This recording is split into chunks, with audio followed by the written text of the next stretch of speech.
জীবনে আমরা যে পরিমাণ গুনাহ করেছি, যত ধরনের গুনাহ করেছি, আল্লাহ গো, একদিন তো মরতে হবে।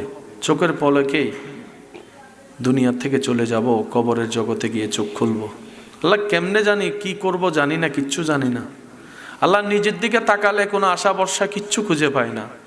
যখন আমাদের মনের দিকে তাকাই, মন যখন তোমার রহমান নামের দিকে তাকাই, রহিম নামের দিকে তাকাই, আল্লাহ তখন আশায় বড় বুকটা ভরে যায়। আল্লাহ তোমার রহমান নামের সদকায় আমাদের জীবনের ঘটে যাওয়া গুনাহগুলো একটু মাফ করে দাও আল্লাহ। আল্লাহ তোমার রহিম নামের সদকায় আমাদের পাপ রাশিগুলোকে তুমি মোচন করে দাও আল্লাহ। তুমি না গফফার, তুমি তো সত্তার। আল্লাহ তুমি ছাড়া আমাদের কোনো মালিক নাই তো আল্লাহ। তুমি না রব, তুমি না রব্বুল আলামিন, তুমি তো রহমানুর রহিম, তুমি তো আরহামার রাহিমিন। ও আল্লাহ দাও না একটু মাফ করে আমাদেরকে আল্লাহ। আল্লাহ তুমি মাফ না করলে আমরা কোথায়